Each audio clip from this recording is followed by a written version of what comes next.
Bismillahirrahmanirrahim. Assalamualaikum warahmatullahi wabarakatuh. Halo teman-teman frekuensi, bertemu lagi bersama saya Prilly dan Saya Mia. kita bertiga di hari ini mau bahas satu tema tentang seni dan tantangan menjadi orang tua di generasi apa. Nah, saat ini kita ada di Jatialun dengan suasana yang alam banget untuk kami ini. Semoga dengan suasana ini bisa mencairkan suasana dengan teman-teman waktu menonton juga bisa seperti kita di sini nyantai santai. Oke, gimana nih Mbak Reni, Mami apa kabar? Baik. Alhamdulillah ya. Hari ini kita bahas tema, sebetulnya tema ini tuh buat saya sih yang sudah belajar gitu untuk menjadi orang tua nih. Saya mau tahu sih seni dan tantangan menjadi orang tua generasi apa. Mungkin generasi apa tuh generasi kapan sih? Ada yang tahu nggak sih? Bisa jelaskan mungkin ke saya. Mbak Mia, gimana Generasi apa ya? generasi apa sih? Apa sih generasi apa? Kayaknya itu ya terlalu ilmiah sekali gitu ya. Oh, Nah, jadi sebenarnya yang saya pernah baca itu jadi generasi, ada pengklasifikasian generasi dari mulai dari generasi X, generasi Y, ya, dan yang paling kekinian nih apa ya? Oh, udah ada lagi belum ya? berarti alpha dari Yang paling, nah jadi yang generasi X itu kurang lebih dari kelahiran, usia kelahiran yang lahir di tahun 1965 sampai 1980. Itu kalau X. Nah, generasi Y sesudahnya, jadi 1981 sampai 1995, begituan ya. Bener nggak kemarin kita salah deh? Ya segitu lah.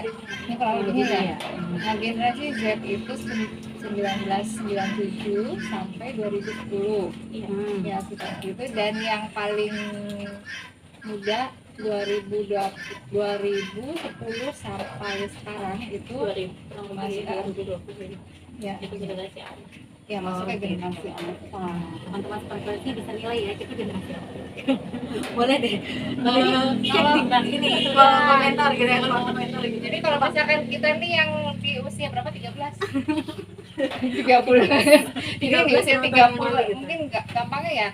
Usia 30 menjelang 40 itu kan masuk generasi Y. Iya kan? Iya, generasi Y. Oke, dan itu gampangnya usia orang tua kita yang kelahiran 65 sampai 80 itu generasi X. Ya, mungkin adik atau anak yang sudah besar itu ya SMA, kuliah gitu ya. Ya, itu masuk generasi Z. Ya, yang anak-anak SD ke bawah itu sekarang generasi alpha. Mungkin gitu ya, supaya kita lebih mudah gambarannya. Oke, jadi kalau berarti gini, kalau misalnya SD anak baru ini kepada SD. Iya. Oke, berarti masuk nih ya ke generasi alpha. Gimana Mbak ngedidik anak dengan fasilitas yang ada di zaman sekarang ini gitu? Gimana? Seninya gimana nih seninya? Seninya itu seru aja sih. Seru tapi tantangannya juga beda seperti itu. Seninya itu kita lebih mudah dengan kemajuan teknologi akses begitu mudah kita dapatkan dari informasi melalui internet gitu. Kemudian kita mendapatkan apapun sih kebutuhan kita dengan barang atau desa yang kita inginkan itu tuh zaman sekarang itu dari dengan yang jalan kemudian ya kemudian ada juga dan itu ketika anak-anak kita itu sudah bentuknya gitu mungkin cenderung nurut sama aturan udah apa ini ya gini ada A B seperti itu karena sekarang itu lebih ke mereka critical thinkingnya itu lebih juga lebih ini, tapi itu bagus, tapi di sisi lain kita juga jadi orang tua harus jadi lebih pintar. Khawatir ya mbak, khawatir nggak sih kalau misalkan, maksudnya kan kalau zaman dulu kan katanya anak itu nurut dengan orang tua, orang bilang A pasti nurut gitu ya. Nah mungkin kalau anak zaman sekarang tuh, kalau misalkan mungkin karena akses informasi banyak kan, orang tua bilang A, tapi anak nih searching dulu nih ya, punya banyak sumber informasi iya, gitu kali ya. nggak begini, bunda salah deh gitu, nanti kan terkesan orang tuanya terkesan anaknya tidak nurut atau gimana mbak? Sering nggak ada kayak gitu? Sebenarnya kita lihat dari dua sisi ya. Zaman dulu ketabut itu ketika kita bilang dia itu karena kita punya kemampuan untuk atau kebebasan untuk mengeluarkan pendapat. Betul itu kita terpaku harus ya, anak baik itu yang harus sama orang tua. Ya, itu benar, itu salah. Tapi kita berontak atau memang benar seperti itu. Kalau zaman sekarang itu kita lebih memahami orang tua kan juga tidak bisa mengatakan kita seperti itu apa metode pendidikan cara mendidik anak seperti ada apa sih namanya kalau di pikiran itu sesuai dengan zaman kan itu yang benar ada yang selain kecerdasan mereka itu juga apa ya semakin apa ya kompleks ya. Tapi kita juga jadi harus berpikiran kreatif. Kreatif itu bagaimana kita menghadapi apa anak-anak yang berpikir kritis. Itu kan bukan membedakan antara ini salah, ini benar, tapi kita jadi tak tenang diskusi. Jadi orang tua juga harus terbuka gitu ya, harus terbuka. Harus belajar Pak. Proses menjadi orang tua apalagi di nanti generasi aku enggak kayak terus seperti itu. Kita belajar ini ternyata karena perubahan begitu cepatnya kita harus belajar lagi anak sekarang caranya lagi ini, kita belajar lagi seperti itu. Malah kadang mungkin berkaitan dengan hal teknologi, generasi alpha jauh lebih duluan ya daripada orang tuanya. Iya kan, misalkan lebih tahu ini dulu daripada orang tuanya. Iya, terus mengurangi itu seperti tadi kita juga jangan jadi orang tua yang tidak aktif ya seperti itu. Anak-anak sekarang ini jadi lebih pintar, kita jadi orang tua juga jangan tak pintar, Harus selangkah lebih di depan daripada anaknya. Nanti saya selangkah lebih ini tantangannya tapi juga seru juga itu. itu berarti tantangan. Nah kalau menurut Kurnia nih, ada nggak sih hal-hal positif gitu yang bisa kita apa ya dari generasi sebelumnya, mungkin ada nih hal-hal positif dibandingkan antara generasi apa sama atau generasi sebelumnya. Ini sih membayangkan kalau kembali ke masa lalu. Kalau generasi X itu kan antara tahun 65 sampai 80-an ya, kelahiran tahun segitu. Kalau mendengar cerita itu sambil cerita, zaman dulu itu kan masih belum ada TV. Iya kan? Aku masih tablet mungkin. Iya, nonton TV masih satu RT, numpang di rumah tetangga, begitu. Jadi kayaknya lebih bersih ya pergaulan. Mungkin membayangkan senakal-nakal ya anak zaman dulu itu paling cuma berantem, jatuh, nangis, udah. Ya Dan kan? lingkupnya mungkin Ya, kecil gitu ya. kecil. Gitu. Dan dari situ, jadi kenakalan remaja apa tuh kayaknya lebih minimal daripada sekarang. Iya. Di kampung terkenalnya anak gitu. Mungkin itu juga menjadi ini kali ya, rem mungkin. Ya. Nah, dari satu sisi itu, terus mungkin lagi karena aksesnya sedikit, jadi pengetahuannya pun sedikit, ya kan? Jadi apa ya, pengetahuannya mungkin kalau zaman dulu kan ada mitos tuh, ya udah percaya aja. Misalkan ini pamali, tapi nggak ngerti kenapanya, ya mungkin ada tujuan baik, cuma nggak ngerti. Ya udah nurut aja tanpa tahu apa maksudnya, ya kan? Mungkin zaman dulu. Tapi di sisi lainnya itu kayaknya lebih tekun ya zaman itu. Kalau belajar tuh beneran, pernah nggak sih dengar cerita yang zaman dulu orang belum punya buku istilahnya sabak ya atau apa Iya, sih yang yang buku ditulis tulis. pakai ini ya. Jadi Apa namanya, pakai batu itu ya. Heeh. Nah, jadi tulis pakai batu dan itu kan kalau dihapus kan hilang lagi kan. Jadi itu berusaha untuk mengingat. Jadi di balik kesusahan itu semua kesulitan tuh jadi effortnya untuk mencapai sesuatu tuh lebih besar. Tapi ada kayak ada dulu gitu. Nah, Jadi ya culunnya itu lebih gitu. iya, lebih tangguh kan gitu kan. ya, pengetahuan itu satu ilmu aja. Iya, nggak usah itu dari masalah harus itu dimasukkan. dari karena tidak terpapar gadget atau apa, jadi interaksi sosial masih bagus. Mungkin kalau zaman dulu kan ya dapat cerita itu tuh kayak cerita kita kan ya orang tua zaman dulu tuh gitu. Kalau misalkan murid sama gurunya tuh hormat gitu kan, jadi gurunya baru muncul itu kayak udah guruku datang kayak gitu kan. Terus itu yang generasi orang tua kita ya, mungkin kita nih masuk generasi Y itu sudah mulai ada sedikit TV sudah mulai muncul ya kan, walaupun stasiun TV-nya belum banyak kayak sekarang gitu kan, pilihan tapi udah mulai ada lah ini adalah kita kayak gitu udah ada kita informasinya ya satu nih gitu ya. betul Awalnya cuma masyarakat ya tambah satu lagi alat telekomunikasi juga mulai ada zaman dulu tuh telepon gitu ya. pager Ya itu masih ya kan ya agak, tapi kan masih terbatas ya, belum seperti sekarang gitu lah. Kan kayaknya udah kebutuhan primer kayaknya ya, bukan tersier lagi mungkin ya. Sampai butuh nggak butuh, kadang ya nggak dibutuhkan pun terserap semua gitu saking mudahnya kan. Nah yang generasi Y ini maksudnya tuh pernah mengalami masa transisi banyak, dari mulai yang mungkin dari mulai TV hitam putih kali ya, TV hitam putih berwarna sampai yang sampai HP dari yang HP tulalit sampai HP yang BBM gitu ya. Nah ya itu pernah mengalami semua, jadi kita tuh sebenarnya nggak terlalu kaget sih sebenarnya ya kan, pasti pernah mengalami masa-masa itu tuh kadang justru ada yang terlena terbawa arus mungkin ya, karena sakingnya girang sekarang tambah canggih tambah ini gitu.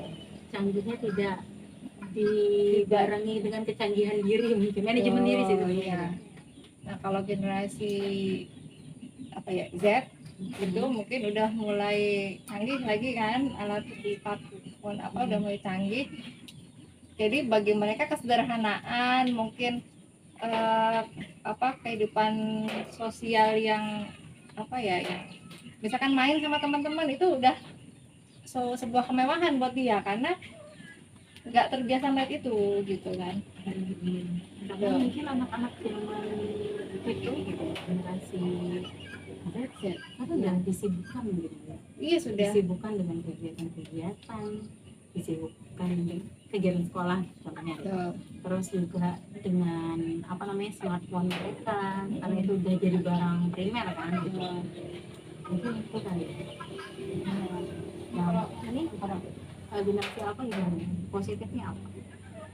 Generasi apa tuh 2010 sini ya, berarti itu ya dunianya memang kayaknya kalau dibandingkan dengan kita generasi Y itu udah beda banget ya, masa kecil kita dan yang generasi alpha itu nggak bisa disamakan lagi ya, cara pendekatan kita ke anak-anak juga beda. Mungkin kalau dulu dipanggil Nia udah langsung datang, kalau sekarang mungkin ada yang nggak mempan kayak gitu, mungkin harus lewat WhatsApp, ayo makan ya mungkin ya. Nggak tahu sih pendekatannya itu ya tergantung ini ya, emang maksudnya PR sih tantangannya. Aduh kalau punya anak gimana ya? Nah kita ini nih pengalaman, kita tanyain pengalaman Mbak Reni gimana Mbak? Tadi kan itu kan positif sih sebetulnya, cuman apakah positif itu menjadi tantangan lagi buat Mbak Reni? Kalau positif dimudahkan ya benernya ya? Harusnya kan. Apakah itu menjadikan fasilitas yang mendukung atau malah menjadi tantangan baru nih buat Mbak Reni sama suami?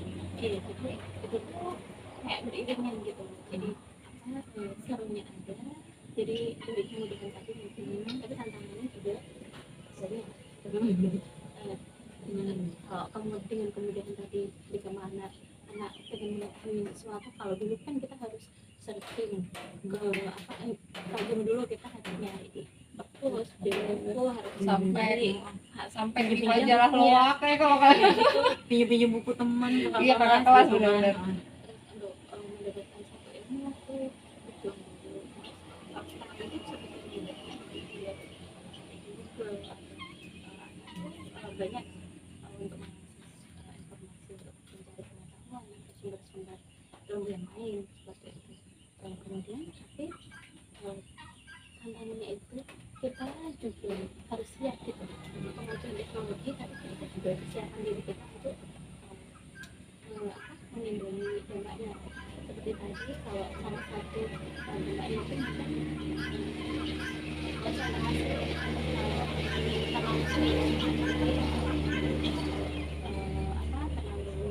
berselancar di dunia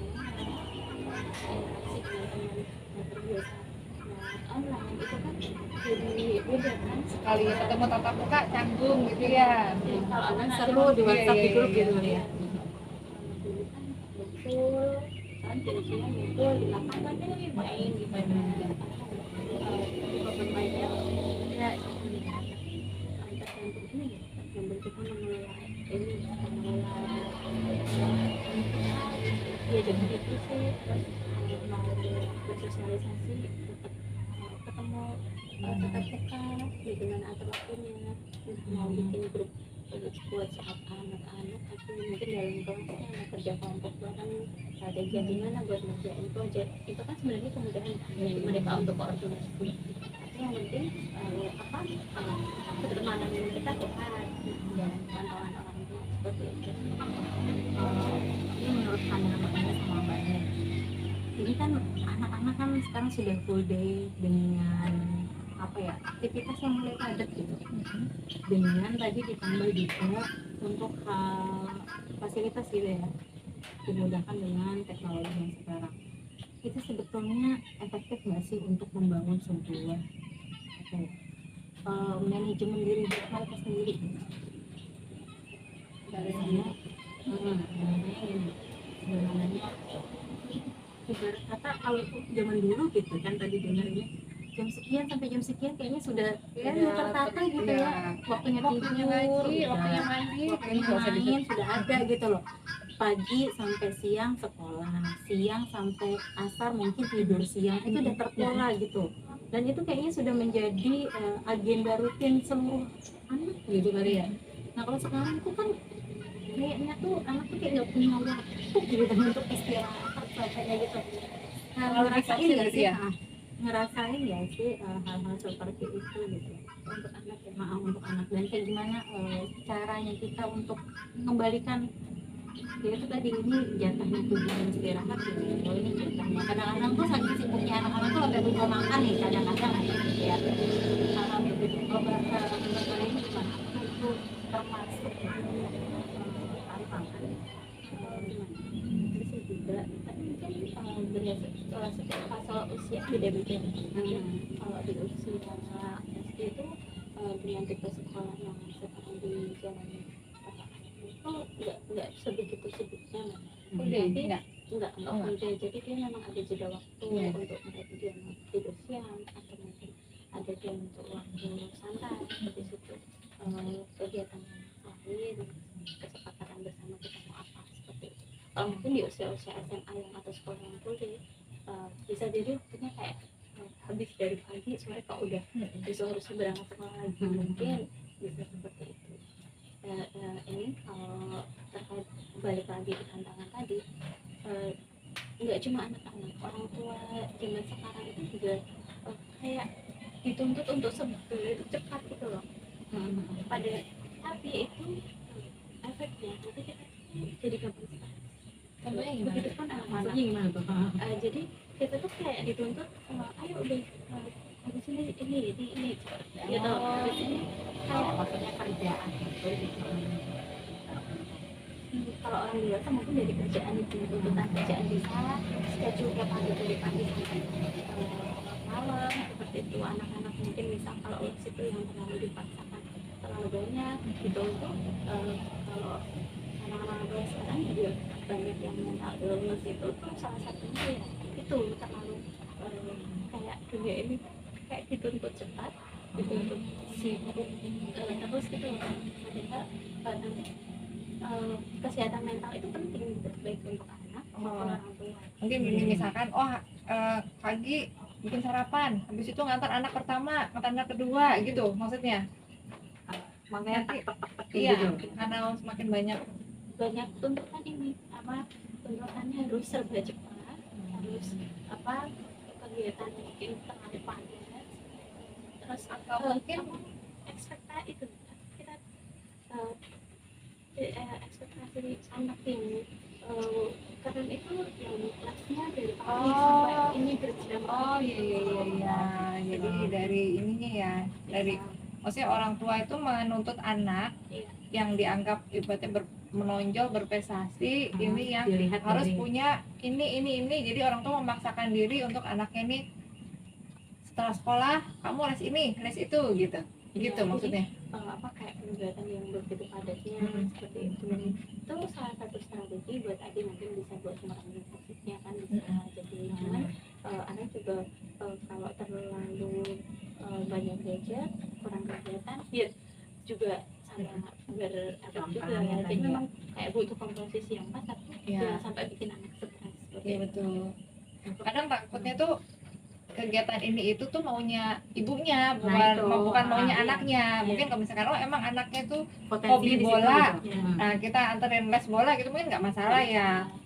Takutnya tuh ibunya, kamu harus jadi pemain bola yang keren. Nah, dileskan padahal anaknya nggak ada bakat di situ gitu kan, kasihan. stres anaknya. Terus latihan terus. Nah ini terkait tadi bahasanya tadi mental illness ya.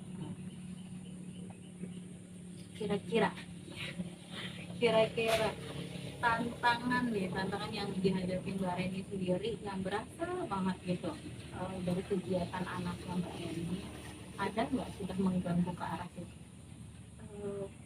Sebenarnya enggak. Jadi ini tuh cuma melihat fenomena aja ya, fenomena di satu sisi kita orang tua itu baik, tapi kadang juga anak itu juga kadang terlalu dipaksakan seperti itu. Terus kemudian anggap dia tuh mungkin kayak senang menganggap anak itu sebagai teman sesuai fase umatnya saja loh. Itu mungkin bisa jadi solusi gitu. Sama frekuensi ya. Oh gitu ya. Maksudnya berarti orang tua menyamakan ya itu tadi memposisikan mungkin misalkan sebagai temannya si anak tadi. Kalau tadi kita lihat dari kelebihan zaman sekarang sama kekurangan, kelebihannya itu kan jadi dari kemudahan anak pun kelebihan orang tua zaman sekarang kan lebih kayak lebih jalan tanda kutip tidak aku seperti dulu ya gitu. Jadi lebih terbuka. Sekarang juga ilmu parenting terbaru di mana-mana. Terus kemudian orang tua juga kayak lebih mau belajar gitu. Ada di Instagram, ada seminar parenting itu lebih online lah seperti itu. Kelebihannya orang tua juga tambah belajar, anak juga tambah belajar. Kemudian kalau dari kekurangannya tadi mungkin kayak dari cuma anaknya kurang gitu, karena semua serba instan dapat diperoleh dan mudah gitu. Apalagi mungkin beda anak-anak yang mampu, jadi tinggal apa tinggal datang, pengen makan apa tinggal yang kebutuhan dan itu orang sekitar nggak sih? Iya. Kalau zaman dulu kan mungkin dapat PR nih dari gurunya, PR mengerjakan ya udah mengerjakan mati-matian sampai bisa. Kalau sekarang cek Google dulu siapa tahu ada gitu kan. Iya, atau AI. Iya kan kayak gitu. Ya nanti lah bisa kita bahas itu juga ini ya. Itu menarik tuh kayaknya.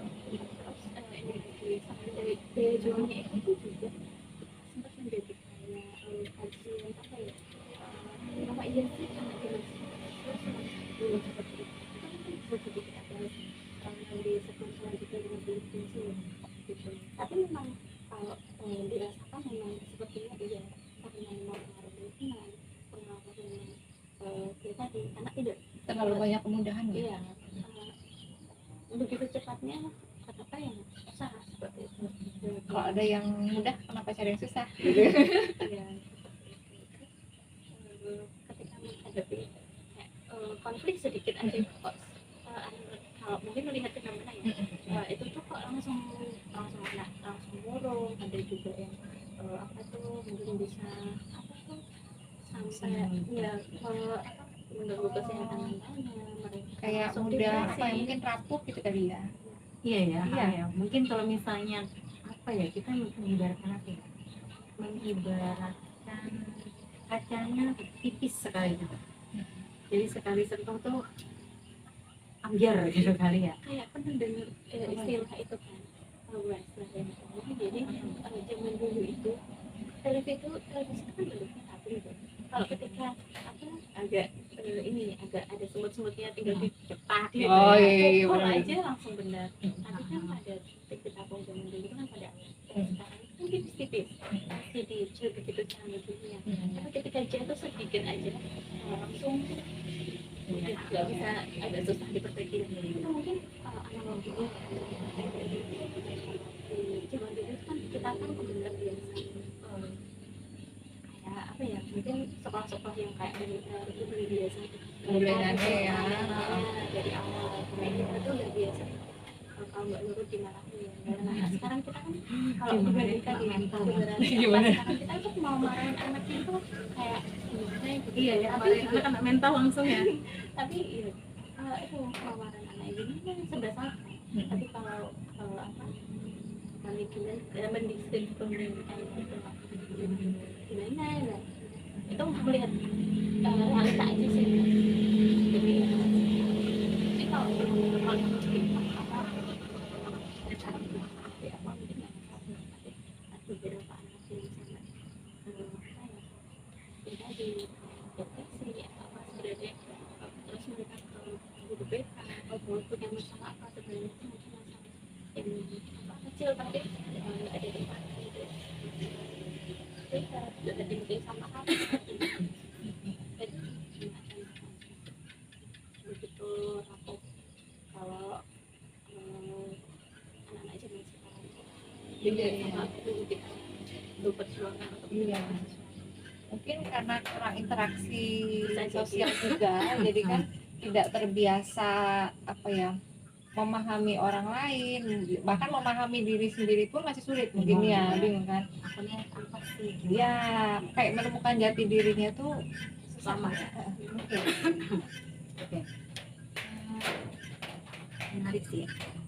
Ada lagi satu hal, mungkin tadi berkaitan dengan menurut Umi gimana? Jadi kan tabu ya, tabu ya. Berarti kan kayak disebut dengan manajemen emosi. Anak-anak ini tidak lebih sabar daripada anak-anak zaman dulu. Menurut Umi, Kemungkinan iya ya, kemungkinan. Ya kayaknya anak zaman sekarang itu kan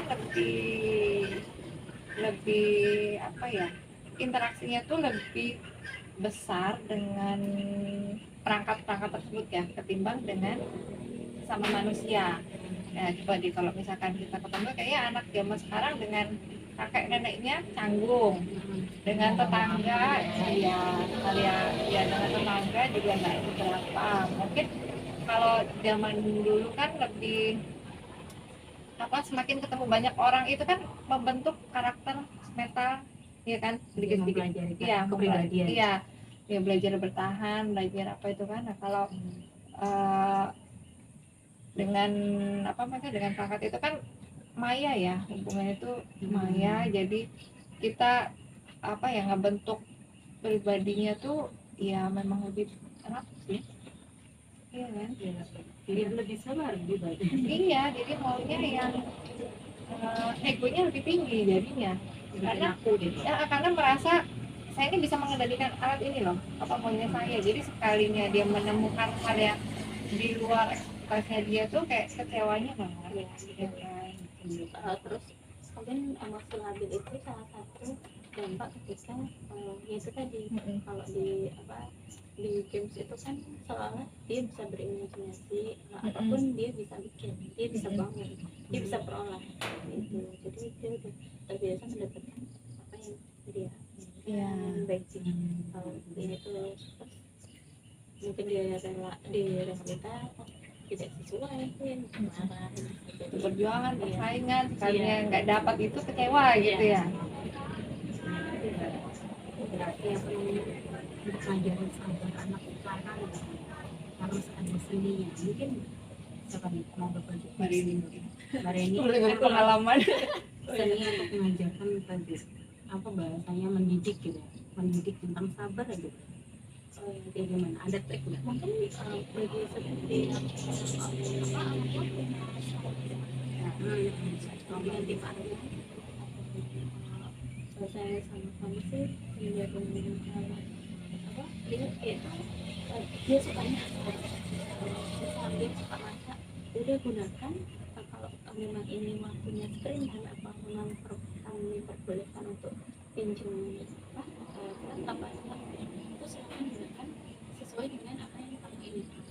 Misal dia kan suka masak gitu itu dia cari tuh resep silakan dong tersebut dia langsung eksperimen ya kita bantuin aja sih, berikan kepercayaan, biarkan dia eksplorasi tapi masih dalam jangkauan kawasan kita karena dia masih kecil, masih SD mungkin beda lagi kalau berarti orang tua yang mempunyai anak yang sudah SD atau SMA beda sama Sabarnya kan untuk memberikan kepercayaan penuh. dia dalam kepercayaan tapi juga atau mungkin Dalam pengawasan ya. iya atau apa ya lakukan apa yang harus dilakukan dulu mbak boleh nonton TV tapi ini kita itu bagiannya dijemur dulu biasanya itu saya sebenarnya bukan ya sebenarnya bukan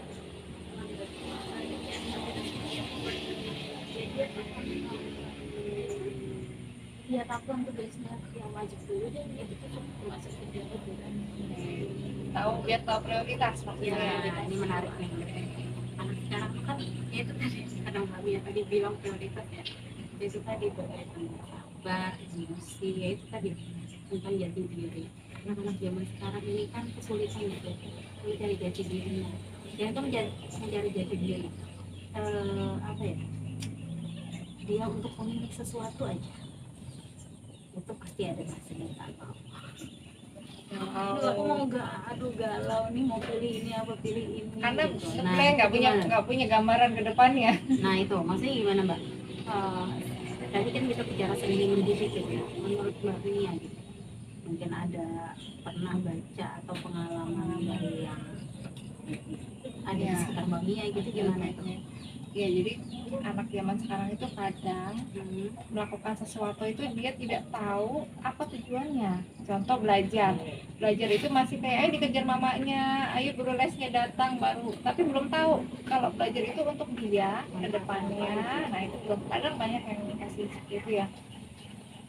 Mungkin ya orang tua itu harus lebih banyak menjadi teman bicara anak-anak. Iya kan? Iya. Iya kan? betul ini Itu kunci berarti. Komunikasi. satu jadi mengingatkan tantangan saya lagi ketika anak sudah bisa diajak diskusi seperti itu ketika kami memberikan kebebasan anak berpendapat tapi kita juga mentok nih mbak Ki besok pengen jualan apa pengen jualan ini terus kemudian habis itu di satu kondisi aduh kok belum bisa membeli ini mau belanja itu kok nggak bisa lah. Nah itu kan apa tuh kalau gimana tuh biar bisa dapat bahan bakunya seperti itu terus kita bantu tapi ketika nanti ini nggak ada gimana ini pun sebenarnya dia bagus ya bagus kalau dulu kan mungkin zaman kita dulu oh ya udah kalau memang kita kesulitan di lapangan nggak bisa mendapatkan kita bisa memaklumi tapi kadang anak sekarang itu lebih pintar gitu ayo bener kita cari lagi bener terus kemana lagi bisa muter-muter gitu cari bahan baku bener kan aku sukses Tapi semangat lagi akhirnya dibalikin jadi banyak pertanyaan itu yang apa kembalikan Iya. ke orang tua sampai kita aduh kadang kakak aduh mau jawab apa ya gitu. Tapi udah akhirnya jadi menyudutkan diri sendiri gitu Iya, ya. iya, iya. betul sekali. Tapi ini saya juga senangnya oh berarti dia tuh udah pensiun gitu ya. Apa ya udah kalau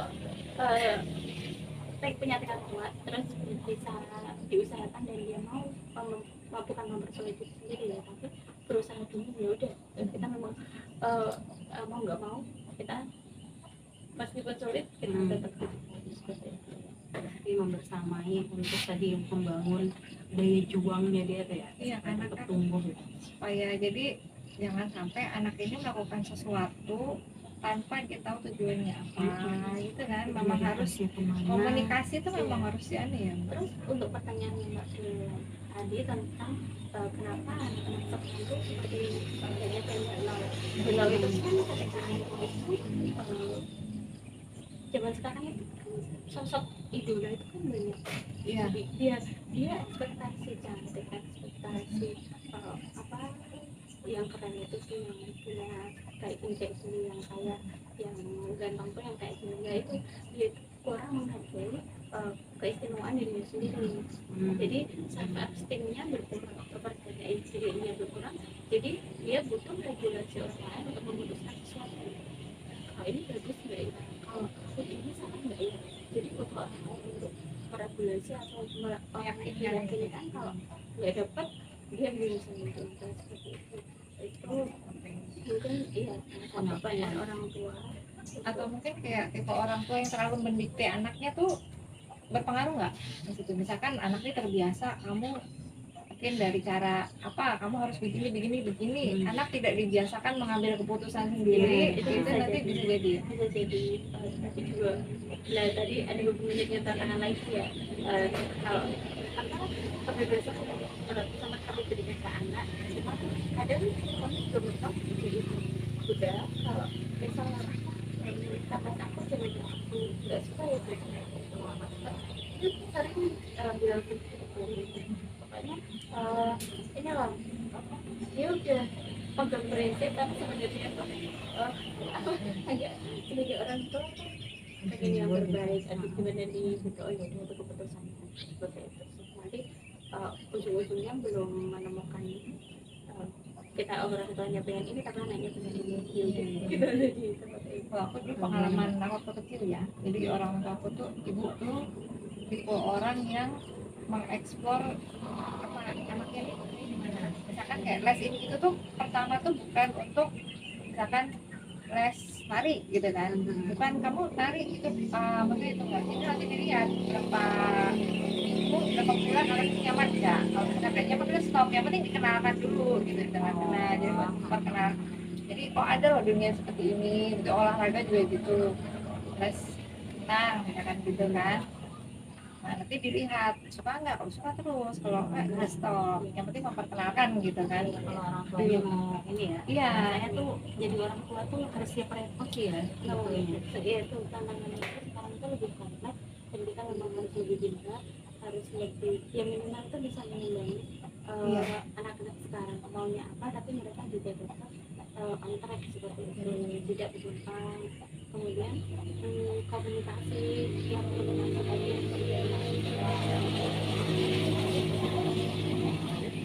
kadang bapak kan kadang apa terlalu sibuk nih biasanya kan urusan anak ibunya aja gitu itu pengaruh nggak maksudnya kedekatan bapaknya dengan anaknya tuh kalau di keluarga mbak ini gimana? kalau menurut kami itu harus imbang ya keduanya kapan dia harus dekat dengan anaknya kapan dia dekat kalau ada yang mau komunikasi tahu kenapa Lebih nyaman ke ibunya tapi kalau kami juga kan kegiatan saya yang seperti ini oh iya Berarti sekarang ini anak time nih sama mbak. sama ayah Oh iya, oh gitu Anak sama bapak politik. Iya, Ibu nanya me time, iya bagus itu salah satu. Jadi dia imbang betul Cuman dia kan yang sering ngobrol sama anaknya daripada ibunya. Jadi karena sangat jarang anak itu tidak dekat dengan ibunya, tapi sangat banyak yang nggak dekat sama ayahnya. Sebenarnya itu kan orang bisa dekat, kalau wanita kan yang ngobrol sama anak. Biar ibu seorang ayahnya dah kasih apa Iya mungkin kalau anu dengan ayah itu kan mungkin lebih ke ketangguhannya yang akan di kamu kuat. ya mungkin kayak gitu. Ya. Kalau ibu kan lebih lembut gitu kan pembawaannya. Tadi menariknya nih, tadi sempat terbesit. Jadi tuh berasa nggak sih anak dituntut, ya itu tadi anak geraknya cepat dengan teknologi, tapi orang tua nih ngerasa pengen enaknya aja nih dengan teknologi. Rasanya gini, contohnya, ini anak kan sudah benar nih belajar dari internet, dan orang tuanya biasanya nih dikasih fasilitas belajar ya gitu. Menurutku sih itu adalah orang tua yang mau enaknya aja nih gitu. Kalau pandangan Mbak Reni sama Mbak Mia gimana? Apakah itu tuh ya nggak apa-apa, itu kan udah biasanya itu kan haknya mereka gitu, ataukah ada pendapat-pendapat lain? Kalau menurutku kok kayaknya semakin kesini anak kok dituntut bagus gitu ya, dengan bisa sih gitu aja kamu nggak bisa nyari gitu, kan ada di Google, kan ada di YouTube, kan ada di ini gitu kan. Tapi orang tuanya tuh ya itu tadi nggak mau belajar dengan sesimpel ya udah nih aku kasih laptop, aku kasih handphone, biar dia itu belajarnya rajin. Nah rasanya gitu, itu biasa aku dengerin dari orang tua, saya tuh udah beliin laptop loh buat anak saya belajar, handphone udah yang terbaru gitu. Terus ibu tahu nggak apa yang dibuka? Terserah anaknya. Nah gitu. Wassalam. Nah itu gitu. Ngerasa nggak sih ada fenomena kayak gitu? Banyak. Jadi kayak mungkin orang tuanya juga nggak mau direpotkan ya, orang tua kayak gitu biasanya nggak mau repot. Nah, itu orang tuanya nggak mau repot, nggak mau pokoknya anakku udah dicukupi semuanya, apa handphone terbaru, laptop terbaru, pokoknya serba terbaru tuh dianggapnya udah gitu sudah bisa menunjang gitu, sudah bisa dipastikan anaknya sempurna gitu kan, dan anaknya bisa terdidik dengan baik gitu. Iya. Padahal tadi belum tahu ya prioritas.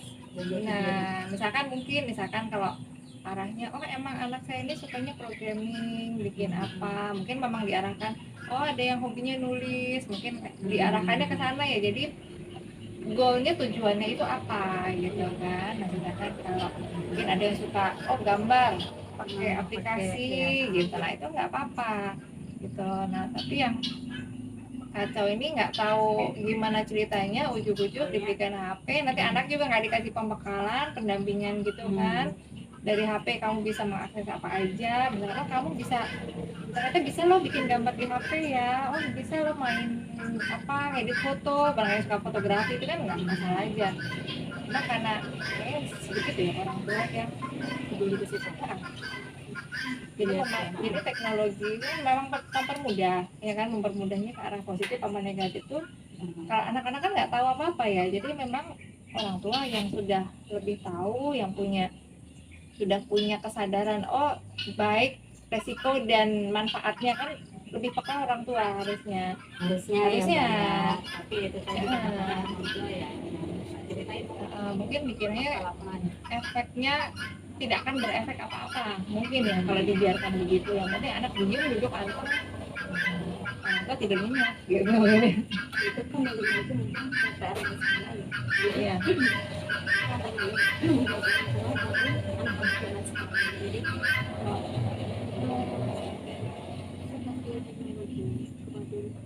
gadget dan sebagainya itu hanya sebagai fasilitas untuk mempermudah, tapi tidak untuk kita memahami proses. Nah, Waktu aku hanya kita mencari cepat ya, tapi biar paham proses. Oke, gimana 20 dibagi 5 itu sama 4 itu dia habis konsep berpikir. dulu kan kita memang benar-benar runtut ya, harus memahami ilmu fisik maupun matematika itu kan harus runtut dari rumus yang kita pahami dan hasil akhirnya, dan yang kita temukan kan seperti itu.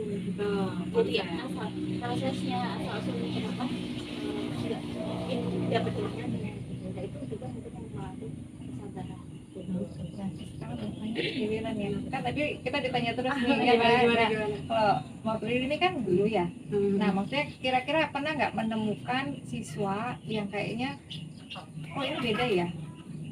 Mungkin pengaruh kalau kita kan tadi berangkat dari mungkin pola asuh di rumahnya ya dari keluarga ya kan. Nah, ada nggak misalkan menemukan pola asuh yang mungkin keliru yang akhirnya kelihatan dampaknya itu di sekolah? Oke.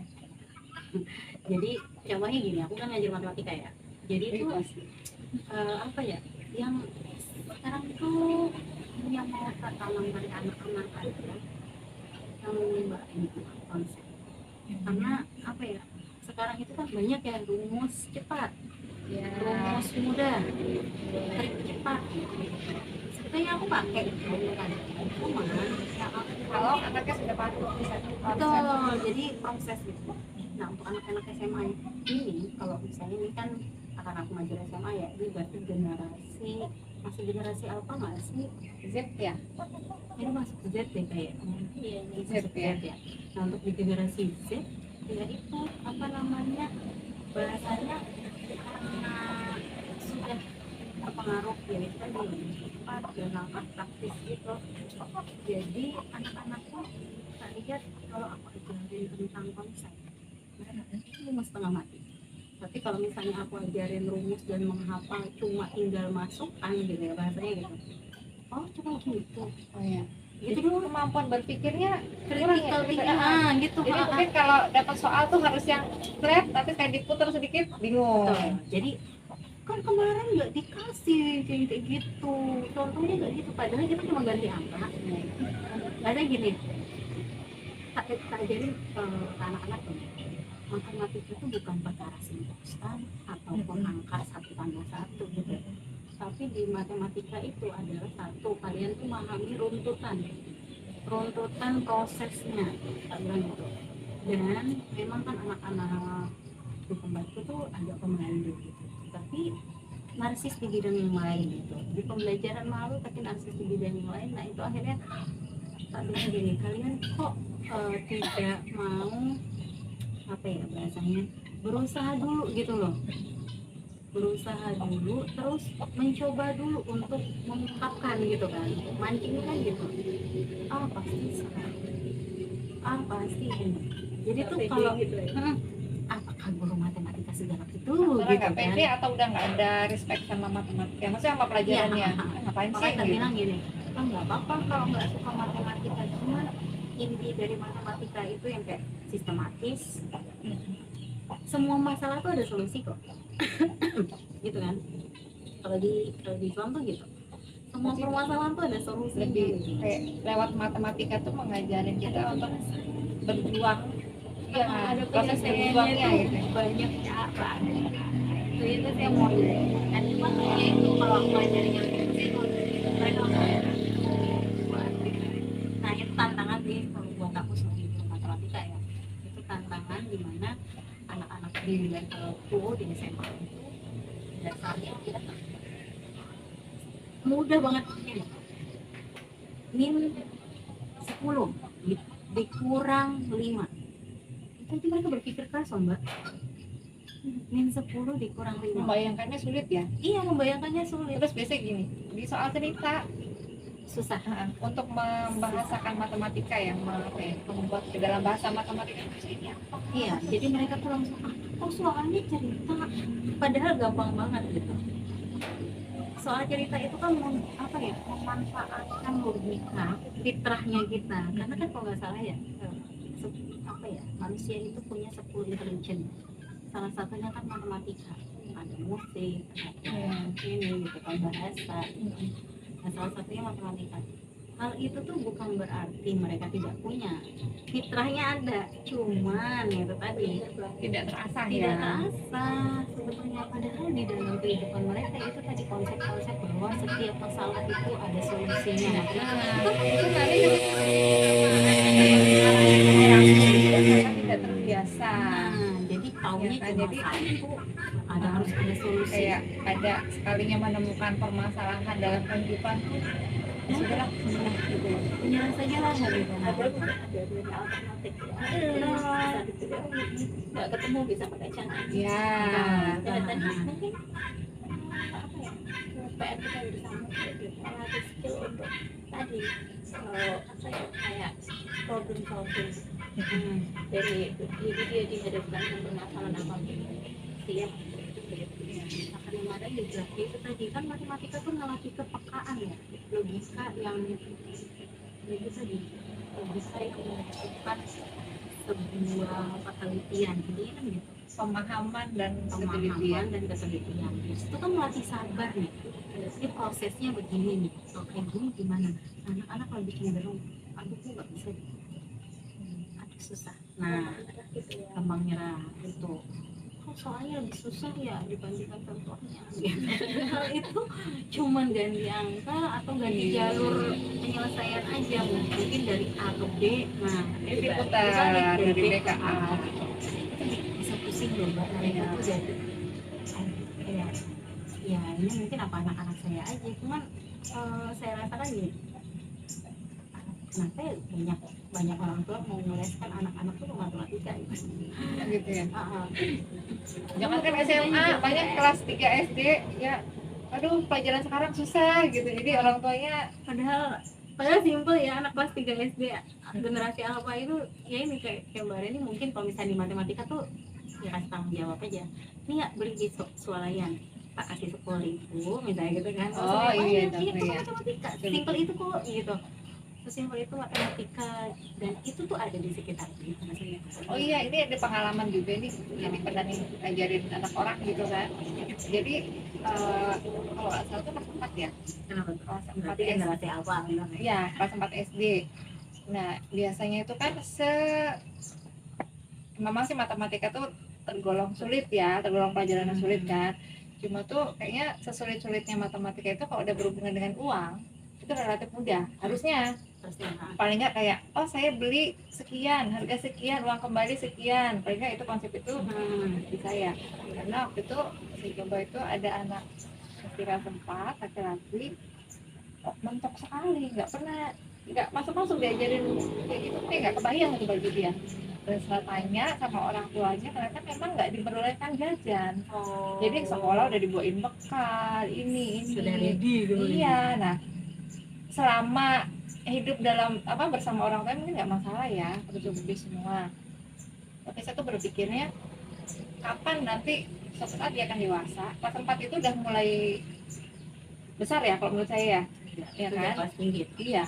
Nah, nanti kalau dia harus mandiri itu kesulitan nggak orang tuanya tuh memperkenalkannya lagi dari awal gitu kan? Jadi iya kan, mungkin dipikirnya kan, oh yang penting sudah makan sudah saya siapin dari rumah. Nah, cuma kan kalau kita mikir, oh mungkin kayak apa ya, nggak masalah dikasih uang jajan sekian, nanti kan kalau udah mulai itu kan bisa nih sambil diajarin konsep menabung, konsep berhemat, itu kan bisa ya sebenarnya kan. Nah itu ya, jadi sampai jadi ya masalah uang itu kan menurut saya tuh pelajaran matematika yang paling dekat dengan kehidupan sehari-hari. Ini juga nggak tahu tuh, ini uang berapa nominalnya? Iya, nggak tahu. Jadi Iya. Mungkin pendekatan Iya. paling paling nggak lewat juga. Mungkin kalau memang dia pengen hidup sehat, mau anak Indonesia mungkin itu bisa dipermainkan dengan bisa bermain monopoli atau mungkin bisa matematika Kalau nggak misalkan belanja, kalau nggak misalkan kalau nggak disuruh ibunya ke warung beli garam gitu kan, ya yang sederhana misalnya kebutuhan sehari-hari. maksudnya supaya anak nih ada bayangan gitu loh, oh uang ini untuk ini, kalau kita boros gimana kan nanti bisa lah arahnya ke sana ya. Kalau itu kan saya bayangin jadi dari apa konsep uang yang menurut saya tuh udah paling gampang lah, paling dekat dengan kehidupan sehari-hari. Susah apalagi nanti dia menghitung luas lingkaran yang lebih abstrak lagi kan gitu ya. Iya, maksudnya kan nggak bayang. Ya emang sih. Jadi harus mendekatkan dunianya itu bentuk nyatanya seperti apa sih gitu ya kan. Jadi anak juga tertarik untuk belajar. Mungkin juga jadi PR-nya banyak sekali gitu. Ya. Mendidik anak generasi alpha ini harus dengan seni-seni pendekatan yang tadi mungkin orang tua lakukan, bagaimana sebagai temannya mereka dan segala macam yang dianggapnya memang harus tahu prioritasnya. Berarti kalau misalnya apa ya kan cenderung mentalnya tidak sekuat generasi sebelumnya ya. Berarti kayak guru-guru juga nggak bisa ini ya. Misalnya kalau zaman dulu kan hukuman tuh kalau zaman dulu kan hukuman kayaknya kayak itu sering ya ngajarin. Itu juga PR Mbak, hukuman orang tua kadang-kadang kok masanya nggak terima dulu kan boleh tidak terima, cuman ada dong konsekuensi yang ya kadang ada saya lihat juga ada beberapa tipe orang tua ya, karena jadi ada yang orang tua tuh anaknya jangan dihukum sama sekali, entah anaknya berbuat apa itu yang penting anaknya jangan dihukum gitu kan. Ada juga yang anak yang tadi juga benar Mbak Reni sih mendidik anaknya itu sesuai dengan fasenya ya, usia TK, memperlakukan anak usia TK mungkin beda dengan kelas 4, kelas 5, SMP gitu kan. Karena ada kayak saya ngajarin anak yang usia TK kayak belajar baca gitu kan, TK kelas SD kelas 1 gitu. Kalau bagi saya tuh usia mereka itu belum ada istilah nakal. Ya kan mereka tuh lagi mengekspor mau tahu ini, mau tahu itu, misalkan kesalahan sampai lari-lari jatuh mencahin gelas, dia tuh yakin itu bukan karena sengajaan dia, ya kan karena dia nggak tahu. Kadang orang tua justru yang bilang, Mbak marahin aja ya anaknya, kadang kayak gitu. Untuk anak yang usia TK tuh saya malah apa yang dimarahin gitu kan, nggak pas aja ya. Mungkin nanti kita akan bahas ya di segmen ini. Apa sih kehidupan rumah itu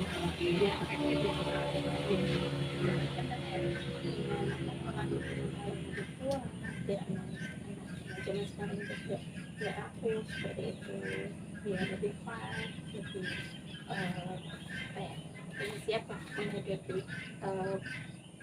sebegitu banyaknya problem-problem yang ada di sekitar. Jadi kesimpulannya apa tuh? Ini untuk apa namanya? Banyak kayaknya.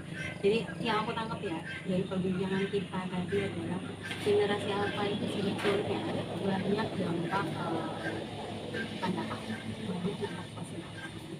Cuman tantangannya akhirnya bervariasi. Di mana orang tua yang harus belajar, harus belajar, harus bukan sunnah lagi nih, harus wajib, harus belajar. Jadi kalau orang tuanya gaptek kayak ketinggalan tuh ya. Nggak boleh Kalaupun dia nggak kayak gitu, dia tetap dia harus belajar entah kayak gimana caranya gitu loh. Bukan berarti untuk kan bisa telepon, nggak mungkin, harus tetap mengikuti itu. Terus positifnya lagi, informasi itu berasal dari mana aja gitu. Enaknya di situ. Terus juga kita juga bisa memanfaatkan teknologi itu untuk sebuah efisiensi waktu mungkin kali ya. Efisiensi dan produktivitas mungkin lebih ke arah situ. Cuman efeknya tadi Mbaknya bilang akhirnya anaknya itu nggak tahu prioritas jati diri, dia nggak tahu. Terus emosional dia tidak terkontrol gitu, manajemen emosinya tidak teratur gitu, kedisiplinannya kata Mbak Reni tadi bilang gitu, untuk mengatur waktunya tadi Tanggung jawabnya kurang, susah gitu, tanggung jawabnya kurang gitu, fokusnya terlalu pendek gitu ya, karena distraksinya banyak gitu. Itu sih yang bisa kita simpulkan untuk perjumpaan kita, perbincangan kita kali ini gitu. Dan akhirnya dari perbincangan ini banyak lagi nih harus kita bahas gitu ya, penasaran kan pastinya. nanti kita bahas di kesempatan selanjutnya. Untuk kali ini terima kasih Mbak Reni, Mbak Nia gitu ya. Sudah ngasih ilmu nih cara atau seni dan tantangan mendidik anak di generasi alfa. Saya juga tahu ya generasi alfa itu generasi mana nih. Saya masih belajar. Terus belajar, nah ini ilmu generasi alfa. Nggak mau kecolongan ya Mbak Reni ya. Jangan sampai Iya. ya. Oke, itu aja dari kami. Mohon maaf kalau misalnya ada hal-hal yang kurang betul. Atau kalau ada ini topik apa yang mau kita bahas, Boleh. barangkali Di- mau bahas apa dong gitu. di repost di kolom komentar gitu biar kita juga mempersiapkan semuanya. Dan terima kasih untuk menonton. Semoga perbincangan kali ini menjadikan manfaat buat yang menonton dan bisa juga nih memberikan sesuatu yang baru buat kalian semuanya. Terima kasih. Saya Freddy. Saya Mia. Oke, kami pamit undur diri. Assalamualaikum warahmatullahi wabarakatuh. Ada